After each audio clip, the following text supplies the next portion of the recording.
Hello friends, welcome to my channel study for you. So guys, जैसा कि आज जो आपका एसएससी एमटीएस का 17 मई के सभी शिफ्टों का एग्ज़ाम हो गया है दोस्तों, जिसका जो है मैं आपको बिल्कुल 100% एक्यूरेट आंसर के साथ जो है इस वीडियो में बताऊंगा। तो देख लेते हैं कि किस प्रकार के जो है आज आपके 17 मई के सभी शिफ्टों के एग्ज़ाम में जो है प्रश्न पूछे गए हैं। उससे पहले एक बात और दोस्तों, कि जिन्होंने भी अगर चैनल को सब्सक्राइब नहीं किया है तो एसएससी एमटीएस एग्ज़ाम से रिलेटेड पल पल की अपडेट के लिए जो है चैनल को सब्सक्राइब ज़रूर कर दीजिएगा। और बगल में ही आपको एक बेल आइकन यानी घंटे का निशान भी दिख रहा होगा, तो आप उसे भी जो है ज़रूर प्रेस कर दीजिएगा। तो चलिए वीडियो को स्टार्ट करते हैं। तो सबसे पहले जो हम लोग फर्स्ट शिफ्ट के जो है प्रश्न को देखने वाले हैं, उसके बाद आपको सेकंड शिफ्ट के जो है टोटल प्रश्न देखने को मिल जाएगा, और लास्ट में जो आपको थर्ड शिफ्ट के जो है टोटल प्रश्न देखने को मिल जाएंगे। तो फर्स्ट शिफ्ट में जो आपका क्वेश्चन आया था कि one life is not enough पुस्तक के लेखक कौन है। तो देखिए, one life is not enough ये जो आपका के नटवर सिंह की आत्मकथा है, और ये जो पुस्तक है ना, ये आपका 2014 में प्रकाशित हुआ था। तो के नटवर सिंह आपका यहाँ पे करेक्ट आंसर होगा। नेक्स्ट क्वेश्चन आपका यहाँ पर आता है कि डूरंड कप इसकी जो शुरुआत है ये कब हुई थी। तो देखिए, डूरंड कप का जो पहला टूर्नामेंट है ना, ये आपका शिमला में खेला गया था, और ये जो आपका 1888 में खेला गया था। यानी डूरंड कप की जो शुरुआत है ना, ये आपका 1888 में हुआ था। तो 1888 आपका करेक्ट आंसर होगा। इसके अलावा बात कर ले, ये जो आपका डूरंड कप है ये किस खेल का टूर्नामेंट है। तो ये आपका एक फुटबॉल खेल का टूर्नामेंट है। तो ये फैक्ट भी आपको ध्यान में रखना है। इसके अलावा बात कर ले 2022 का डूरंड कप ये जो है किसने जीता है। तो देखिए, 2022 के डूरंड कप का जो फाइनल मैच है ना, ये आपका बेंगलुरु एफसी और आपका मुंबई एफसी के मध्य जो वो खेला गया था, जिसमें बेंगलुरु एफसी ने जो है फाइनल में मुंबई सिटी एफसी को हराकर जो है अपना पहला डूरंड कप जो है वो जीत लिया। यानी विजेता टीम कौन रहा है, तो ये आपका बेंगलुरु एफसी रहा है। तो ये फैक्ट भी आपको ध्यान में रखना है। नेक्स्ट क्वेश्चन आपका यहाँ पर आया था कि 2011 की जनगणना के अनुसार सबसे ज़्यादा जनसंख्या घनत्व यानी पॉपुलेशन डेंसिटी जो है ये किस राज्य का रहा है। तो देखिए, मैं आपको बता दूं कि 2011 की जो जनगणना हुई थी ना, उसमें सबसे ज़्यादा जनसंख्या घनत्व वाला जो राज्य है ना, ये बिहार राज्य रहा है। और बिहार का जो जनसंख्या घनत्व रहा था वो आपका 1102 व्यक्ति प्रति वर्ग किलोमीटर रहा था। तो बिहार आपका यहाँ पे करेक्ट आंसर होगा। इसके अलावा बात कर ले सबसे कम अगर पूछा जाए जनसंख्या घनत्व वाला राज्य कौन सा रहा था।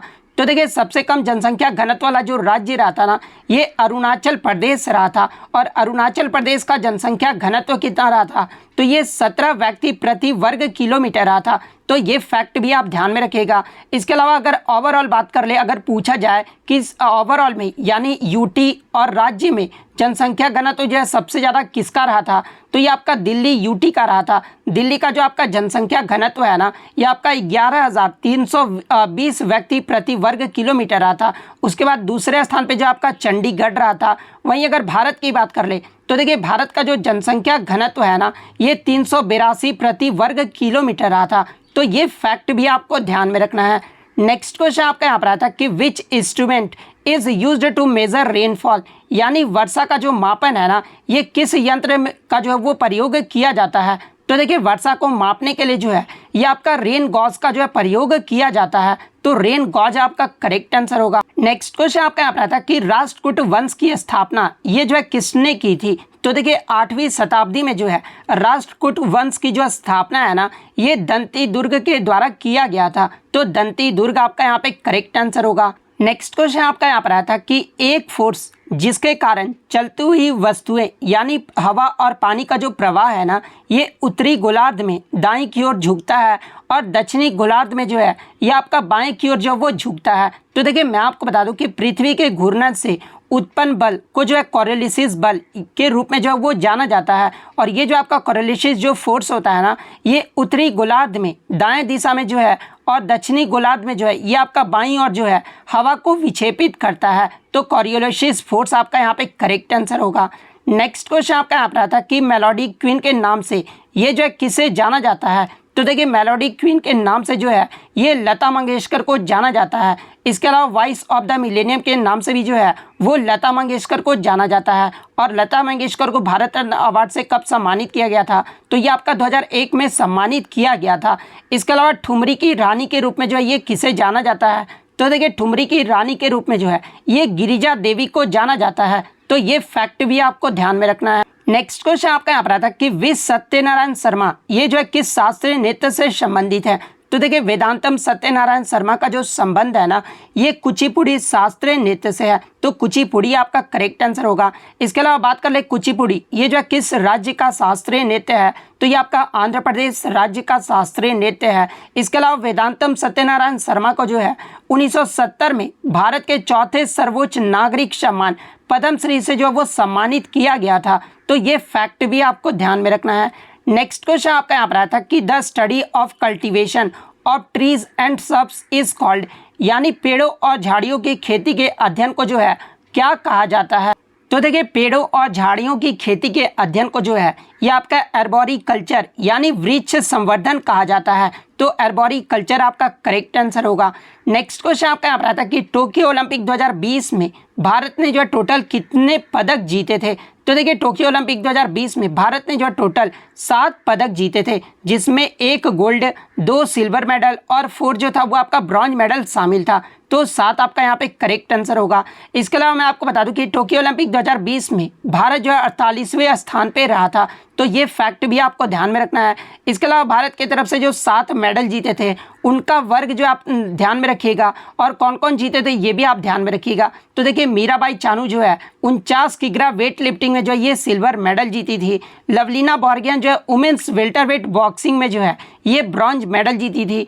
पीवी सिंधु की बात कर ले तो ये आपका बैडमिंटन में ब्रॉन्ज मेडल जीती थी। इसके अलावा Ravi Kumar Dahiya men's freestyle 57 किग्रा में जो है ये सिल्वर मेडल जीते थे। भारतीय हॉकी टीम के द्वारा जो है ये आपका ब्रॉन्ज मेडल जीता गया था। बजरंग पूनिया ने जो है मेंस 65 किग्रा रेसलिंग में जो है ये ब्रॉन्ज मेडल जीते थे। नीरज चोपड़ा के द्वारा जो है मेंस जैवलिन थ्रो में गोल्ड मेडल जीता गया था, तो ये सारे फैक्ट जो है आपको ध्यान में रखना है। नेक्स्ट क्वेश्चन आपका यहाँ पर था कि what is the surcharge on cooperative society to be reduce from 12 to, यानी सहकारी समितियों पर सरचार्ज जो ये 12% से घटाकर जो है ये कितना प्रतिशत जो वो किया गया है। तो देखिए मैं आपको बता दूं कि किसी व्यक्ति का कुल आय अगर 1 करोड़ रुपए से लेकर 10 करोड़ रुपए के बीच में है, तो इसमें जो है बजट 2022-23 में आपका बताया गया है कि कोऑपरेटिव समितियों पर सरचार्ज जो होगा ना वो 12% से घटाकर ये जो है 7% कर दिया गया है, तो 7% आपका करेक्ट आंसर होगा। नेक्स्ट क्वेश्चन आपका यहाँ पर आता है कि सांस्कृतिक और शैक्षिक अधिकार ये जो है किस अनुच्छेद में वर्णित है। तो देखिए सांस्कृतिक और शैक्षिक अधिकार जो है ये आपका अनुच्छेद 29 से 30 में वर्णित है, तो अनुच्छेद 29 और 30 आपका करेक्ट आंसर होगा। नेक्स्ट क्वेश्चन आपका यहाँ पर आता है कि पाकिस्तान अफगानिस्तान ये जो है भारत के किस दिशा में स्थित है। तो देखिए पाकिस्तान और अफगानिस्तान ये जो 2 देश है ना ये भारत के उत्तर पश्चिम दिशा में स्थित है, तो नॉर्थ वेस्ट आपका यहाँ पे करेक्ट आंसर होगा। नेक्स्ट क्वेश्चन आपका यहाँ पर आता है कि मोतीलाल नेहरू, चितरंजन दास, सी राजगोपालचारी, आसिफ अली ये सब जो आपके प्रमुख जो नेता थे ना इन्होंने किस आंदोलन के दौरान अपनी जो वकालत है ना वो छोड़ दी थी। तो देखिए मैं आपको बता दूं कि मोतीलाल नेहरू, सी आर दास, सी राजगोपालचारी, आसिफ अली ये सब जो प्रमुख वकील थे ना इसने अपनी वकालत जो है असहयोग आंदोलन के दौरान जो वो छोड़ दिए थे, तो असहयोग आंदोलन आपका करेक्ट आंसर होगा। नेक्स्ट क्वेश्चन आपका यहाँ पर आता है कि कलिंग का वर्तमान समय में क्या नाम है। तो देखिए कलिंग का जो वर्तमान समय में नाम है ना ये आपका ओडिशा है, तो ओडिशा आपका यहाँ पे करेक्ट आंसर होगा। इसके अलावा मैं आपको बता दूं कि आधुनिक कलिंग राज्य जो है ये आपका ओडिशा और आंध्र प्रदेश के उत्तर में भी है, तो ये फैक्ट भी आपको ध्यान में रखना है। इसके अलावा कलिंग का जो युद्ध है ना ये आपका कलिंग राज्य और अशोक के मध्य 261 ईसा पूर्व में जो है कलिंग का युद्ध जो है वो लड़ा गया था, तो ये फैक्ट भी आप ध्यान में रखिएगा। नेक्स्ट क्वेश्चन आपका यहाँ पर आता है कि 1875 में दक्कन का जो विद्रोह है ना ये कहाँ पर हुआ था। तो देखिए 1875 में मई और जून के महीने में जो है दक्कन का जो विद्रोह है ना ये आपका महाराष्ट्र के पुणे और सतारा जिलों में जो है ये आपका हुआ था, तो महाराष्ट्र आपका यहाँ पे करेक्ट आंसर होगा। इसके अलावा बात कर ले दक्कन विद्रोह का जो उद्देश्य क्या था, तो ये आपका साहूकारों के कब्जे, फरमानों और अन्य दस्तावेजों को जो है प्राप्त करना था और उसे जो वो नष्ट करना था, तो ये फैक्ट भी आप ध्यान में रखिएगा। नेक्स्ट क्वेश्चन आपका यहाँ पर आता है कि किस शैली के मंदिर के प्रवेश द्वार को जो है गोपुरम के रूप में भी जो वो जाना जाता है। तो देखिए ये जो आपके द्रविड़ शैली के जो मंदिर बने हुए होते थे ना उनमें जो है प्रवेश द्वार को जो है गोपुरम के रूप में जो है वो जाना जाता था, तो द्रविड़ शैली आपका यहाँ पे करेक्ट आंसर होगा। इसके अलावा बात कर ले द्रविड़ शैली ये जो है कहाँ की शैली है। तो देखिए ये जो आपका द्रविड़ शैली है ना ये आपका दक्षिण भारत की शैली है, तो ये फैक्ट भी आप ध्यान में रखिएगा। नेक्स्ट क्वेश्चन आपका यहाँ पर आया था कि national institute of Kathak dance यानी कथक का जो केंद्र है ना ये कहाँ पर स्थित है। तो देखिए national institute of Kathak dance ये जो आपका नई दिल्ली में स्थित है और इसे जो 1964 में स्थापित किया गया था। तो नई दिल्ली आपका करेक्ट आंसर होगा। इसके अलावा मैं आपको बता दूं कि भारतीय शास्त्रीय नृत्य का राष्ट्रीय जो संस्थान है ना ये भी आपका नई दिल्ली में स्थित है। तो ये फैक्ट भी आपको ध्यान में रखना है। नेक्स्ट क्वेश्चन आपका यहाँ पर आता है कि उगादी ये जो किस हिंदू माह में मनाया जाता है। तो देखिए उगादी जो पर्व है ना ये आपका चैत्र माह यानी अप्रैल के महीने में मनाया जाता है। तो चैत्र माह आपका यहाँ पे करेक्ट आंसर होगा। इसके अलावा मैं आपको बता दूं कि उगादी जो उत्सव है ना ये आपका दक्षिण भारत में नए साल के रूप में जो है इस उगादी त्यौहार को जो है वो मनाया जाता है। और ये जो आपका उगादी त्यौहार है ना ये मुख्य रूप से आंध्र प्रदेश, कर्नाटक और तेलंगाना राज्य में जो है ये मनाया जाता है। तो ये फैक्ट भी आप ध्यान में रखिएगा। नेक्स्ट क्वेश्चन आपका यहाँ पर आता है कि भारत में बेटियों के लिए संपत्ति में जो अधिकार के लिए किस अधिनियम में जो है ये संशोधन किया गया था। तो देखिए मैं आपको बता दूं कि हिंदू उत्तराधिकारी संशोधन अधिनियम 2005 में जो है हिंदू उत्तराधिकारी अधिनियम 1956 में ये जो है संशोधित किया जो है वो किया गया था, जिसमें बेटियों को माता पिता की जो प्रॉपर्टी में है ना ये बराबर का हिस्सा जो वो दिया गया है। तो हिंदू उत्तराधिकारी संशोधन अधिनियम 2005 आपका करेक्ट आंसर होगा। नेक्स्ट क्वेश्चन आपका यहाँ पर आता है कि किस प्रकार की सिंचाई में पौधे के साथ जमीन पर जो है उत्सर्जकों के साथ ट्यूबिंग रखना जो वो शामिल है, जिसमें उत्सर्जक धीरे धीरे पानी को जो है जड़ और क्षेत्र में मिट्टी में जो वो टपकाते हैं। तो देखिए ये जो आपका ड्रिप सिंचाई होता है ना इसमें जो है पौधे के साथ जमीन पर उत्सर्जकों के साथ जो है ये ट्यूबिंग रखना जो है वो शामिल है। तो ड्रिप सिंचाई आपका यहाँ पे करेक्ट आंसर होगा। नेक्स्ट क्वेश्चन आपका यहाँ पर आता है कि what allow light to pass through but visible objects are not clearly visible, यानी ऐसा कौन सा माध्यम है जो प्रकाश को जो है वो गुजरने देता है लेकिन दूसरी तरफ जो है स्पष्ट और विशिष्ट चित्र जो है वो नहीं दिखाई देती है। तो देखिए ऐसे माध्यम को जो ये आपका ट्रांसल्यूसेंट यानी पारभासी जो है वो कहा जाता है, जिसमें प्रकाश को तो गुजरने देता है लेकिन उसके पीछे भाग को जो है स्पष्ट और विशिष्ट चित्र जो है वो नहीं दिखाई देता है। तो पारभासी आपका करेक्ट आंसर होगा। नेक्स्ट क्वेश्चन आपका यहाँ पर आता है कि उस प्रक्रिया को क्या कहते हैं जिसमें जीवित पौधे अपना वायु भागों जैसे पत्तियों, हरिप्रो आदि के द्वारा जो है आंतरिक ऊतकों से अतिरिक्त पानी को जो वाष्प के रूप में जो है ये बाहर निकालते हैं। तो देखिए रंध्र जिसमें जीवित पौधे जो है अपना वायु भाग जैसे पत्ती, हरे प्रारों आदि के द्वारा आंतरिक ऊतकों से जो है ये अतिरिक्त पानी को जब वाष्प के रूप में बाहर निकालते हैं और ऐसी प्रक्रिया को जो है आपका ट्रांसपीरेशन यानी वाष्पो उत्सर्जन कहा जाता है। तो वाष्पो उत्सर्जन आपका करेक्ट आंसर होगा। नेक्स्ट क्वेश्चन आपका यहाँ पर आया था कि भारत के किस सिविल इंजीनियर के नाम से जो है 15 सितंबर को इंजीनियर्स डे के रूप में जो वो मनाया जाता है। तो देखिए मोक्ष गुंडम विश्वेश्वरैया के 15 सितंबर के जन्मदिन के दिवस के रूप में जो है भारत में प्रतिवर्ष अभियंता दिवस यानी इंजीनियरिंग डे के रूप में जो वो मनाया जाता है। और इसके अलावा मैं आपको बता दूं कि ये जो आपके मोक्ष गुंडम विश्वेश्वरैया है ना ये भारत के प्रथम सिविल इंजीनियर थे। तो ये फैक्ट भी आपको ध्यान में रखना है। तो विश्वेश्वरैया आपका करेक्ट आंसर होगा। नेक्स्ट क्वेश्चन आपका यहाँ पर आता है कि पहल योजना ये जो है किससे संबंधित है। तो देखिए पहल योजना की बात कर ले तो ये आपका एलपीजी सब्सिडी से संबंधित है और इस योजना की जो शुरुआत है ना ये 2013 में पेट्रोलियम एवं प्राकृतिक गैस मंत्रालय के द्वारा जो है इस योजना को जो वो शुरू किया गया था। तो एलपीजी सब्सिडी आपका करेक्ट आंसर होगा। इसके अलावा अगर उज्ज्वला योजना की बात कर ले तो देखिए उज्ज्वला योजना जो ये आपका एलपीजी कनेक्शन वितरण से संबंधित है और उज्ज्वला योजना की जो शुरुआत है ना ये आपका 1 मई 2016 को जो वो किया गया था। तो ये फैक्ट भी आपको ध्यान में रख। क्वेश्चन आया था कि कुमारी कमला ये जो है किस नृत्य से संबंधित है। तो देखिए कुमारी कमला का जो संबंध है ना ये कथक शास्त्रीय नृत्य से है। तो कथक आपका यहाँ पे करेक्ट आंसर होगा। इसके अलावा बात कर ले कथक ये जो है किस राज्य का शास्त्रीय नृत्य है। तो ये आपका उत्तर प्रदेश राज्य का जो है एक शास्त्रीय नृत्य है। इसके अलावा कुमारी कमला को जो है पद्म भूषण से कब सम्मानित किया गया था। तो देखिए कुमारी कमला को 1970 में पद्म भूषण पुरस्कार से जो वो सम्मानित किया गया था। तो ये फैक्ट भी आपको ध्यान में रखना है। नेक्स्ट क्वेश्चन आपका यहाँ पर आता है कि दीपक मजूमदार को संगीत नाटक अकादमी अवार्ड ये जो है कब दिया गया था। तो देखिए दीपक मजूमदार को जो है 2018 में संगीत नाटक अकादमी अवार्ड दिया गया था। तो 2018 आपका यहाँ पे करेक्ट आंसर होगा। नेक्स्ट क्वेश्चन आपका यहाँ पर आता है कि अन्नपूर्णा देवी ये जो है कौन सा वाद्य यंत्र बजाती है। तो देखिए अन्नपूर्णा देवी की बात कर ले तो ये आपका हिंदुस्तानी शास्त्रीय संगीत की सुरबहार, जिन्हें जो है बेस सितार भी कहा जाता है, उनकी जो है ये वादिका थी। तो सुरबहार आपका यहाँ पे करेक्ट आंसर होगा। इसके अलावा अन्नपूर्णा देवी का जो है मूल नाम पूछा जाता है, तो देखिए अन्नपूर्णा देवी का जो मूल नाम था ना, ये आपका रोशनारा खान था। इसके अलावा अन्नपूर्णा जो नाम है इन्हें किसके द्वारा दिया गया था, तो देखिए मैहर एस्टेट के महाराजा बृजनाथ सिंह के द्वारा जो है अन्नपूर्णा देवी को अन्नपूर्णा का जो वो नाम दिया गया था। तो ये फैक्ट भी आपको ध्यान में रखना है।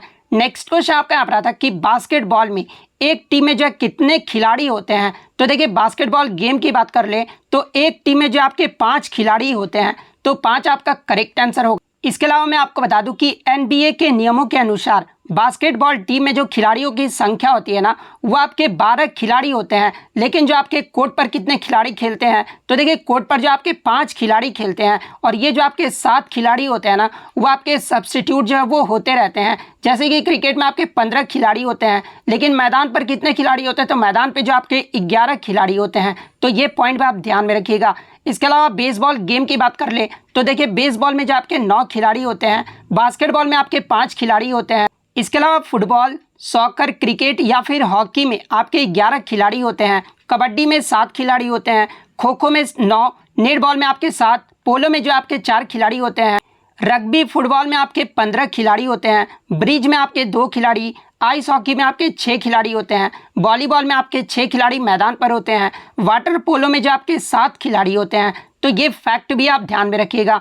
नेक्स्ट क्वेश्चन आपका यहाँ पर आया था कि मर्डेका जो कप है ना, ये किस खेल से संबंधित है। तो देखिए मर्डेका जो कप है ना, ये आपका फुटबॉल का एक टूर्नामेंट है, और ये कहाँ पर आयोजित किया जाता है। तो देखिए मर्डेका कप जो है ये आपका मलेशिया में आयोजित किया जाता है। तो फुटबॉल आपका यहाँ पे करेक्ट आंसर होगा। नेक्स्ट क्वेश्चन आपका यहाँ पर आता है कि India at risk, mistakes, misconception and miss adventure of security policy, ये जो पुस्तक है ना, ये किसके द्वारा लिखा गया है। तो देखिए इंडिया एट रिस्क पुस्तक ये जो आपका जसवंत सिंह के द्वारा लिखा गया है। तो जसवंत सिंह आपका करेक्ट आंसर होगा।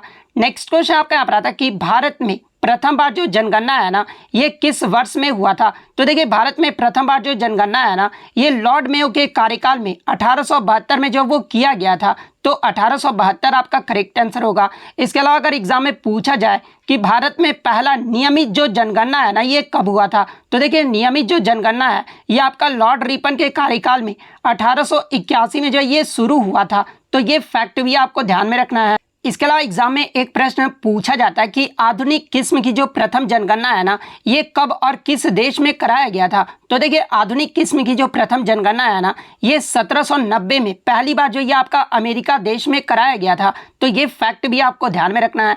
इसके अलावा 2011 की जनगणना की बात कर ले तो देखिए भारत में 2011 की जो जनगणना था ना, ये आपका 15वीं जनगणना था, और स्वतंत्रता के बाद जो 2011 की जनगणना था वो आपका 7वीं जनगणना था। यानी जो आपका स्वतंत्रता के बाद पहली जनगणना कब हुआ था, तो ये आपका 1951 में हुआ था। तो ये पॉइंट भी आप ध्यान में रखिएगा।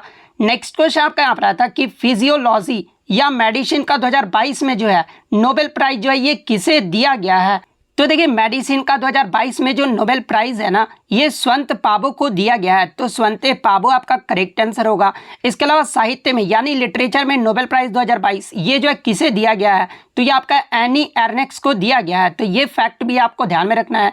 इसके अलावा भौतिकी में आपका 3 व्यक्तियों को दिया गया है। तो देखिए 2022 में भौतिकी का जो नोबेल प्राइज है ना, ये आपके एलन एस्पेक्ट, जॉन एन क्लोजर, एंटोन जिलिंगर, इनको जो है भौतिकी का नोबेल प्राइज दिया गया है। केमिस्ट्री की बात कर ले तो देखिए रसायन में 3 व्यक्तियों को दिया गया है। ये आपके कैरोलिन बटोरजी, मार्टिन मेल्डल और बैरी शार्पलेस, इनको जो वो केमिस्ट्री में जो वो दिया गया है। इसके अलावा अगर अर्थशास्त्र की बात कर ले तो अर्थशास्त्र में बे एन एस बनार्के को, डगलस डब्ल्यू को, डायमंड और फिलिप एच डाइबिक को जो वो दिया गया है। तो ये फैक्ट भी आपको ध्यान में रखना है। नेक्स्ट क्वेश्चन आपका यहाँ पर आता है कि 2022 का अंतर्राष्ट्रीय योग दिवस की जो है थीम पूछी गई थी। तो देखिए 2022 अंतर्राष्ट्रीय योग दिवस का जो आपका विषय रहा था ना, ये आपका योगा फॉर ह्यूमैनिटी यानी मानवता के लिए योग रहा था। तो योगा फॉर ह्यूमैनिटी आपका करेक्ट आंसर होगा। इसके अलावा बात कर ले 2021 का थीम क्या रहा था। तो देखिए अंतर्राष्ट्रीय योग दिवस 2021 का जो थीम है ना, ये आपका योगा फॉर वेलनेस रहा था। अंतर्राष्ट्रीय योग दिवस ये जो है कब मनाया जाता है, तो तो प्रतिवर्ष जो ये आपका 21 जून को मनाया जाता है। तो ये फैक्ट भी आपको ध्यान में रखना है। इसके अलावा एग्जाम में पूछा जाता है कि पहली बार अंतर्राष्ट्रीय योग दिवस जो ये कब मनाया गया था। तो देखिए पहली बार जो अंतर्राष्ट्रीय योग दिवस है ना, ये आपका 2015 में मनाया गया था। तो ये फैक्ट भी आपको ध्यान में रखना है। नेक्स्ट क्वेश्चन आपका यहाँ पर आता है कि केंद्रीय बजट 2023-24 में जो है भारत का सांकेतिक जीडीपी ये जो है कितने % की दर से जो है बढ़ने का जो अनुमान है ना, वो लगाया गया है। तो देखिए केंद्रीय बजट 2023-24 में जो है भारत का सांकेतिक जीडीपी जो है ये 10.5% की दर से बढ़ने का जो है अनुमान लगाया गया है। तो 10.5% आपका करेक्ट आंसर होगा। इसके अलावा 2021-22 की बात कर ले तो 2021-22 में नॉमिनल जीडीपी का जो है 14.4% की दर से जो है बढ़ने का अनुमान लगाया गया है। इसके अलावा आर्थिक सर्वेक्षण की बात कर ले तो देखिए आर्थिक सर्वेक्षण 2023 ने ये अनुमान लगाया है कि 2023-24 में भारत का जो जीडीपी होगा ना, वो आपका 6 से लेकर 6.8% बढ़ने का जो है वो अनुमान लगाया गया है। तो ये फैक्ट भी आपको ध्यान में रखना है। नेक्स्ट क्वेश्चन आपका यहाँ पर आता है कि मध्यस्थता विधेयक 2021 यानी मेडिटेशन बिल 2021 के अनुसार मध्यस्थता की जो कार्यवाही है ना, इसको कितने दिन तक जो है वो बढ़ाया जा सकता है।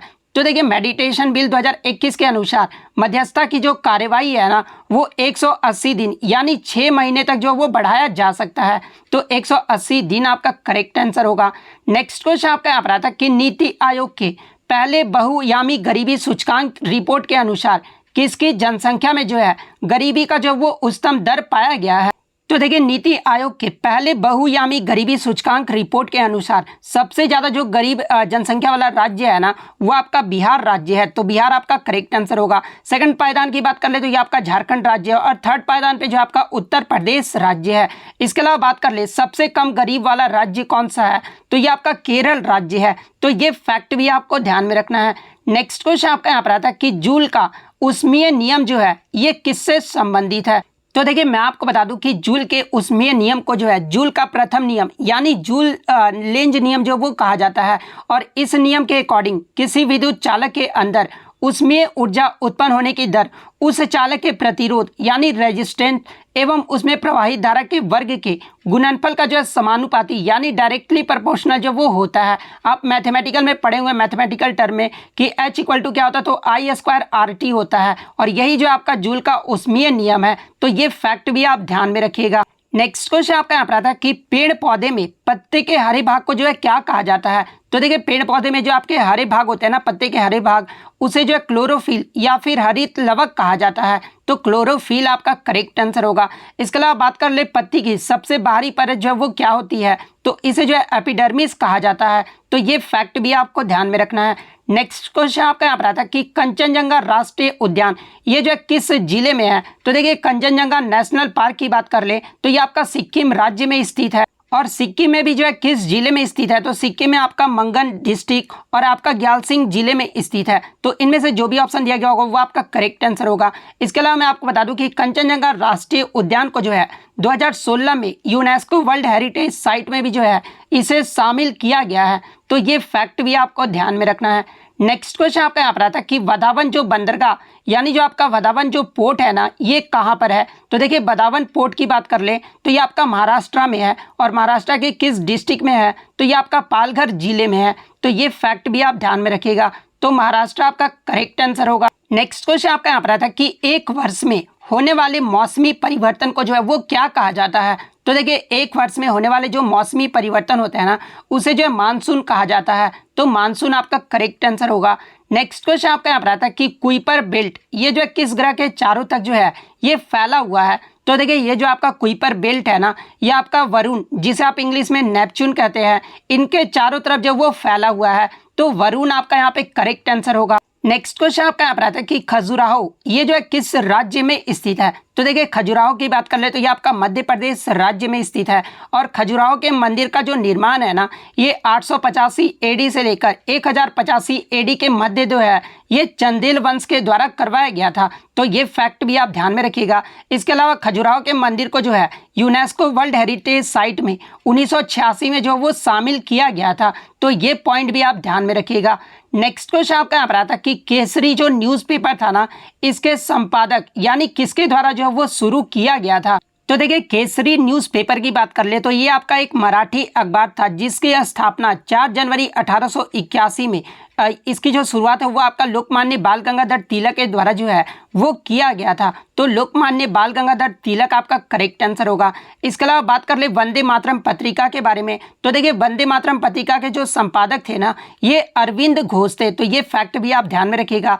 इसके अलावा अल हिलाल पत्रिका के बारे में पूछा जाता है तो देखिए अल हिलाल जो न्यूज़पेपर था ना ये भारतीय मुस्लिम स्वतंत्रता कार्यकर्ता मौलाना अबुल कलाम आज़ाद के द्वारा जो है इसे शुरू किया गया था, तो ये फैक्ट भी आप ध्यान में रखिएगा। नेक्स्ट क्वेश्चन आपका यहाँ पर आता है कि किस शासक ने जो है देवपुत्र की उपाधि धारण की थी, यानी देव के पुत्र होने की जो उपाधि है ना वो धारण किया गया था। तो देखिए कुषाण वंश के शासक कनिष्क ने जो है देवपुत्र यानी शाहनशाही की जो उपाधि है ना वो धारण की थी, तो कनिष्क आपका यहाँ पे करेक्ट आंसर होगा। वहीं अगर वंश पूछ ले तो कुषाण वंश फिर आपका करेक्ट आंसर होगा। नेक्स्ट क्वेश्चन आपका यहाँ पर आता है कि जयपुर का हवा महल जो है ये किसने बनवाया था, तो देखिए जयपुर का जो हवा महल है ना ये राजा सवाई प्रताप सिंह के द्वारा बनवाया गया था, तो सवाई प्रताप सिंह आपका करेक्ट आंसर होगा। इसके अलावा जयपुर हवा महल की इमारतें में कितने मंजिलें हैं ये पूछा जाता है, तो इसमें आपके 5 मंजिलें हैं और ये जो है किसके तर्ज पर बनाया गया था, यानी जो हवा महल का जो निर्माण है ना ये किसके तर्ज पर जो है वो बनाया गया था, तो ये आपका खेतड़ी महल यानी जो आपका राजस्थान में झुंझुनू जो महल है ना इसकी बनावट से प्रेरित होकर जो है 1799 में जयपुर का हवा महल का जो निर्माण है ये राजा सवाई प्रताप सिंह के द्वारा करवाया गया था, तो ये फैक्ट भी आपको ध्यान में रखना है। इसके अलावा हवा महल के वास्तुकार के बारे में पूछा जाता है, तो देखिए हवा महल का जो डिज़ाइन है ना ये आपके लालचंद उस्ताद के द्वारा किया गया था। और जयपुर के हवा महल में जो है कितने झरोके यानी जो आपके छोटी छोटी खिड़कियां ये भी पूछा जाता है एग्जाम में, तो देखिए हवा महल में जो आपके 953 जो है वो खिड़कियां हैं, तो ये फैक्ट भी आप ध्यान में रखिएगा। नेक्स्ट क्वेश्चन आपका यहाँ पर आया था कि इल्बर्ट बिल ये जो है किस समय जो है ये किस समय वासराय कौन था, यानी जब इल्बर्ट बिल आया था ना उस समय भारत का वासराय कौन था। तो देखिए मैं आपको बता दूं कि 1883 में वासराय रिपन के कार्यकाल के दौरान जो है इल्बर्ट बिल को जो वो लाया गया था, और यही शायद प्रश्न पूछा गया था कि इल्बर्ट बिल को जो वो कब लाया गया था, तो 1883 आपका करेक्ट आंसर होगा।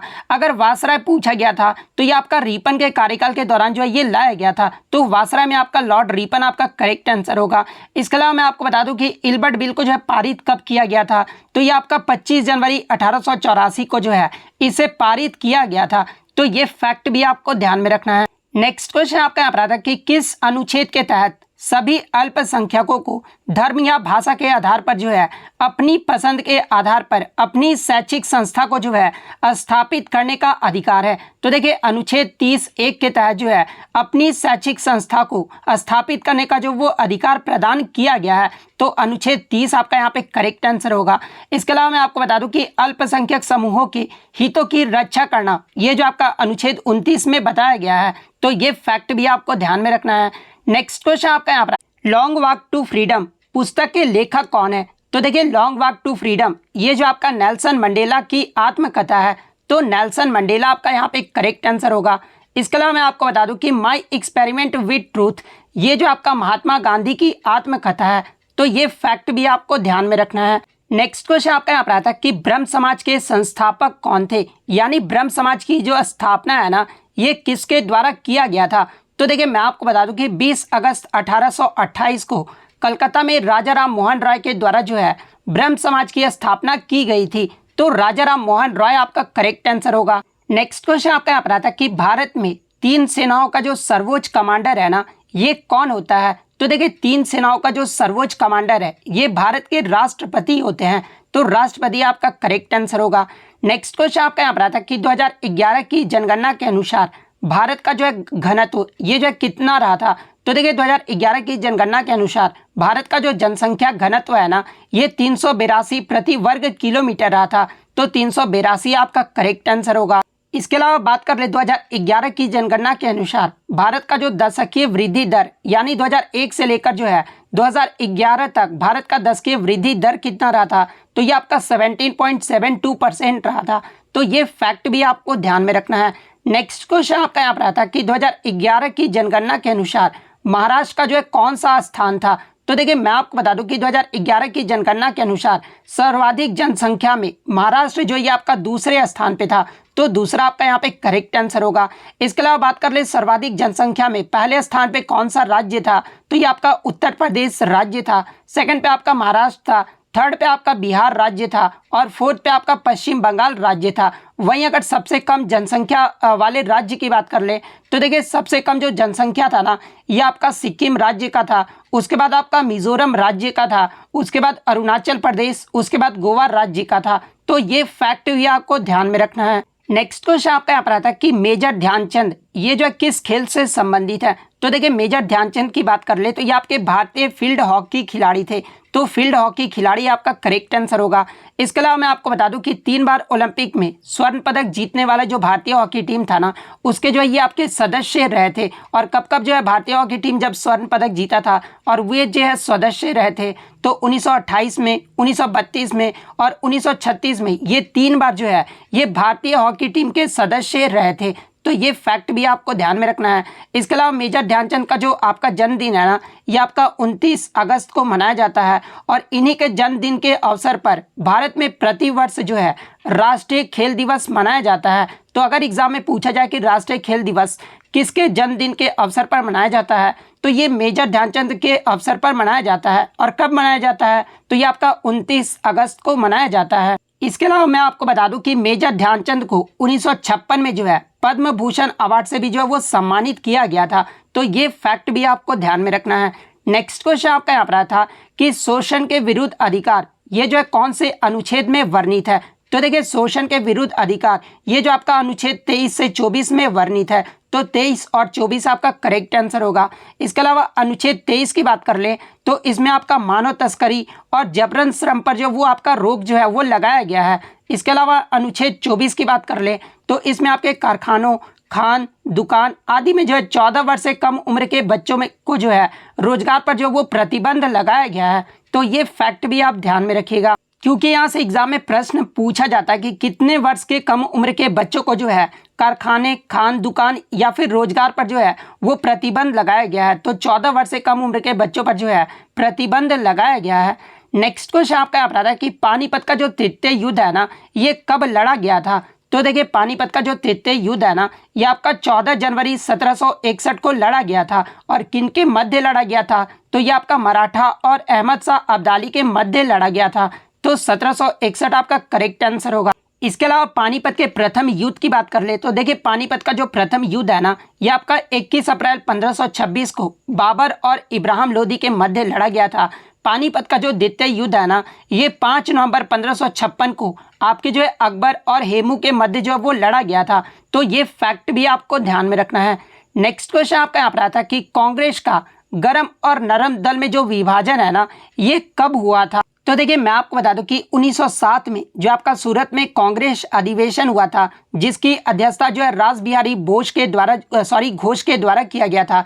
इसमें जो है कांग्रेस नरम दल और गरम दल जो है वो आपके अलग हो गए थे। तो 1907 का सूरत अधिवेशन आपका करेक्ट आंसर होगा। इसके अलावा एग्जाम में एक प्रश्न और पूछा जाता है कि कांग्रेस के किस अधिवेशन में जो है गरम दल तथा नरम दल को जो है फिर से एक साथ जो है वो एक मंच पर जो है वो लाया गया था।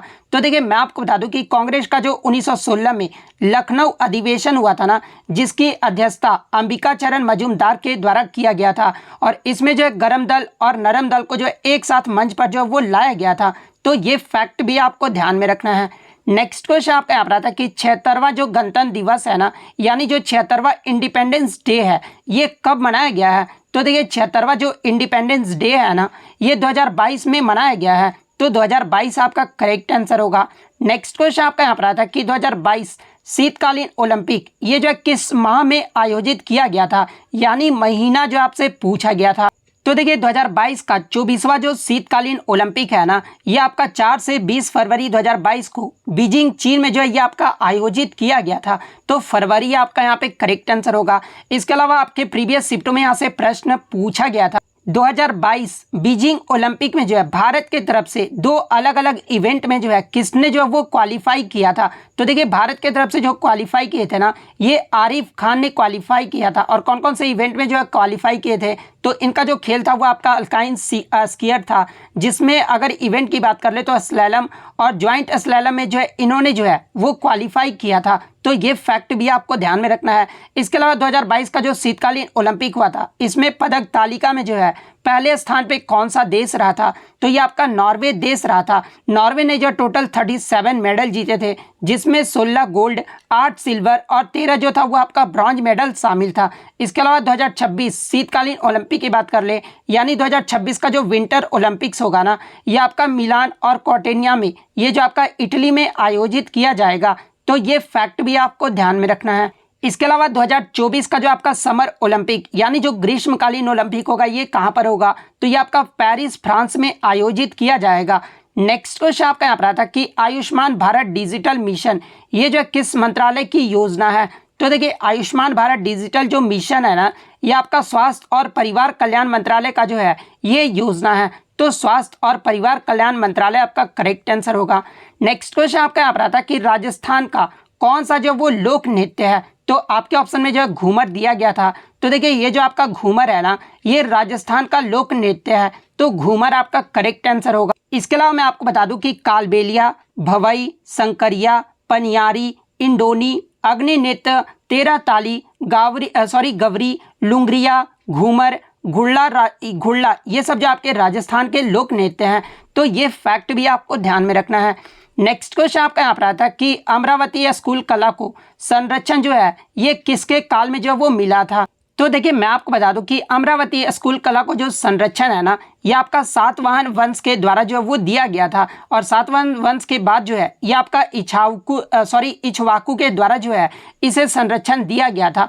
तो आपके ऑप्शन में या तो सातवाहन वंश दिया गया होगा या फिर इक्ष्वाकु दिया गया होगा। तो इनमें से जो भी दिया गया होगा वो आपका करेक्ट आंसर होगा। नेक्स्ट क्वेश्चन आपका यहाँ पर आता कि जाकिर हुसैन ये जो है किस वाद्य यंत्र से संबंधित है। तो देखिए जाकिर हुसैन की बात कर ले तो ये आपके तबला वादक हैं। तो तबला वादक आपका करेक्ट आंसर होगा। इसके अलावा मैं आपको बता दूं कि अल्लाह रखा खां, गुदई महाराज, किशन महाराज, लतीफ़ खान, सुखविंदर सिंह, इन सभी का भी जो संबंध है ना, ये तबला वाद्य यंत्र से है। तो ये फैक्ट भी आप ध्यान में रखिएगा। नेक्स्ट क्वेश्चन आपका यहाँ पर आता है कि मोहे रंग दो लाल ये जो गाने में जो कोरियोग्राफी है ना, ये किसके द्वारा किया गया था। तो देखिए कोरियोग्राफी का मतलब जो होता है ना, वो आपका डांस का स्टेप वगैरह जो सिखाते हैं उन्हें जो है कोरियोग्राफी कहा जाता है। और ये जो आपका मोहे रंग दो लाल, ये जो आपका बाजीराव मस्तानी फिल्म का जो एक गाना था, जिसमें इस गाने में कोरियोग्राफी जो है ये पंडित बिरजू महाराज के द्वारा किया गया था। तो पंडित बिरजू महाराज आपका करेक्ट आंसर होगा।